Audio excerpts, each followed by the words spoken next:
Primeiramente, parabéns, David, fantástico trabalho, eu também acompanho você lá. Como bem colocou a Bárbara, quem dera se tivéssemos mais pessoas sérias nesse país trabalhando dessa forma.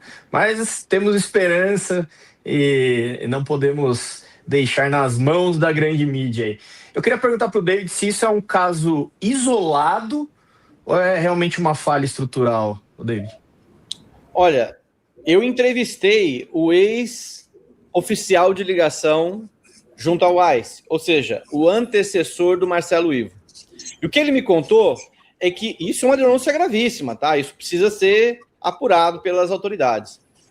Ele me contou que logo no começo do governo Lula, porque ele foi indicado pelo Bolsonaro, então ele ainda estava no prazo dele do mandato, né? Esse é um mandato de 2 anos, tá? Então, no começo do governo Lula, ele começou a receber ordens para fazer operações paralelas nos Estados Unidos.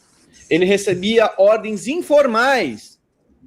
Não era uma ordem via sistema, via os canais oficiais. Não, nada disso. São ordens informais para realizar operações ilegais nos Estados Unidos. Quando ele se recusou a fazer essas operações, ele foi perseguido a tal maneira que a saúde dele se deteriorou.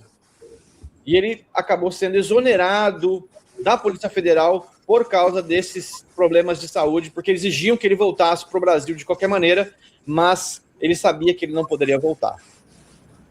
Então, sim, é um problema estrutural, é um problema do sistema. Então, a culpa não é só do Marcelo Ivo, tá? A culpa é do chefe dele, e o chefe dele tem que ser responsabilizado. O senhor Andrei, diretor da Polícia Federal, que mentiu dizendo que houve uma cooperação com os Estados Unidos, Andrei precisa ser responsabilizado pela operação ilegal do Marcelo Ivo e também pelas ordens informais enviadas ao ex-oficial de ligação Fabrício Scarpelli. Muito bom. E assim, David, é tão importante o seu trabalho que eu fico vendo, né? É uma coisa que mexe com o meu cortisol, isso que está acontecendo hoje no Brasil, porque você tem uma polícia de regime, né? Polícia de regime. Daí é Gestapo, isso daí é o século XX sendo reeditado numa forma diferente. Até 2026, né, a gente pode até fazer uma brincadeira de 100 anos para trás. Você vivia com menos tecnologia, em vários sentidos, em outro contexto também geopolítico e econômico, mas a natureza humana não muda. A natureza humana, nesse aspecto, né, a gente tem comportamentos diferentes, talvez as relações sociais fiquem um pouco mais complexas, a maneira como a tecnologia entra também para alienar as pessoas. Agora, eu fico muito triste de ver que empresário que deveria apoiar o teu trabalho com grana de fato, né? Gente que tem a capacidade de oferecer apoio, suporte logístico, não coloca dinheiro e encara a gente como uma espécie de radical. Eu falo isso porque o Fio Diário não tem patrocínio mais, e não é por conta de audiência, não, nem de viralização. Pelo contrário, a gente tem audiência, a gente está com mais de 6 mil pessoas ao vivo. Quero pedir para todo mundo que está acompanhando a gente curtir, compartilhar a nossa live, deixem um comentário, façam perguntas também no superchat. Acima de 50 a gente lê durante a nossa conversa, a partir de 10 a gente lê depois. Mas é impressionante, David, como que você pode fazer para o pessoal que quer te acompanhar, que quer acompanhar essas investigações que estão gerando, sim, atrito na máquina. Você está sendo o cara que brifa vários deputados federais e senadores para questões prementes, que devem ser objeto de denúncia. Agora, pronto, tá desativado aqui. Claro, Marco, nosso trabalho de denúncia, ele é um documento também, tá? Então, as nossas investigações são documentos que servem para que as autoridades tomem medidas. Então, nós revelamos o que os poderosos querem esconder e as autoridades precisam correr atrás também. Então não dá para fazer tudo, né? Eu não consigo fazer tudo.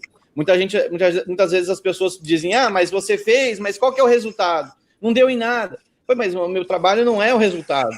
O resultado do meu trabalho é a denúncia.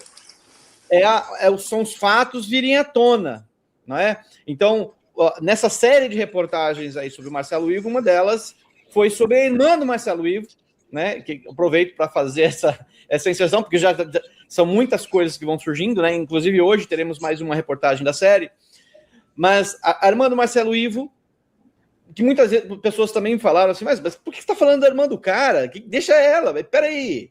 A irmã do Marcelo Ivo, a dona Gisele de Carvalho, é uma advogada que foi investigada por supostamente levar mensagens dentro dos presídios para uma liderança do PCC. E não era uma liderança qualquer, era o número 2 da facção. Depois, aí você pode dizer assim, mas uma coincidência, ela estava no lugar errado na hora errada. Anos depois, ela foi detida no Paraguai, numa Hilux, junto de quem? De uma advogada. Uma advogada que tinha um pedido de prisão em andamento, não é? Uma advogada... Mas peraí, que advogada é essa? A advogada do Marcola. Ela foi detida no Paraguai e convidada a se retirar do Paraguai. Da mesma forma que o irmão dela foi convidado a se retirar dos Estados Unidos, ela foi convidada a se retirar do Paraguai porque estava com a advogada do Marcola, que tinha um pedido de prisão contra ela. Aí, investigamos um pouquinho mais e descobrimos que a sócia dessa advogada foi presa por supostamente levar mensagens nos presídios para lideranças do Comando Vermelho. Então, assim, são muitas coincidências, né? E nós continuamos investigando. Doa a quem doer.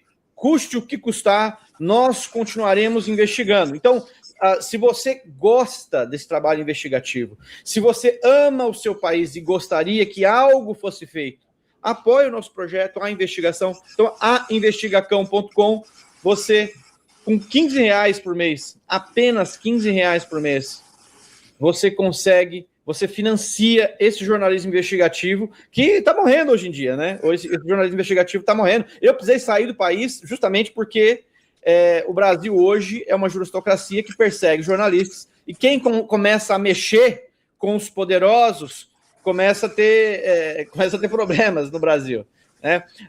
São poucos os apoios que nós realmente recebemos nos últimos anos. Então, é um trabalho que custa caro, até porque aqui, o custo de vida aqui é alto, apesar de eu não me passear, eu só trabalho, né?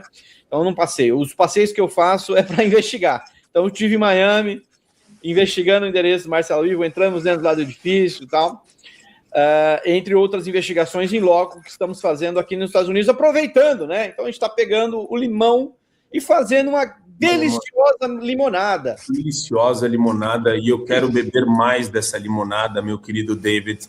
E R$48 mil por mês funciona para você, não? É bom ou não? Tá bom ou não? Funciona. Vai sobra. É porque é engraçado, porque daí a esquerda fala sobre isso como se fosse verba... Como é que é?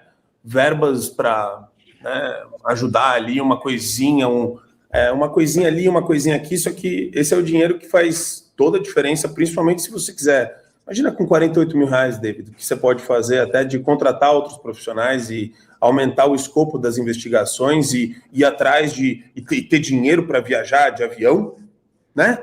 É o básico. A galera às vezes se desconecta da realidade achando que você tem superpoderes. Não tem, né? Então é isso que eu acho fundamental a gente deixar bem claro para a nossa audiência. Por isso que eu falo sobre como é importante apoiar quem está colocando a cara a tapa e quem está colocando, se colocando numa trincheira para levar tiro na cara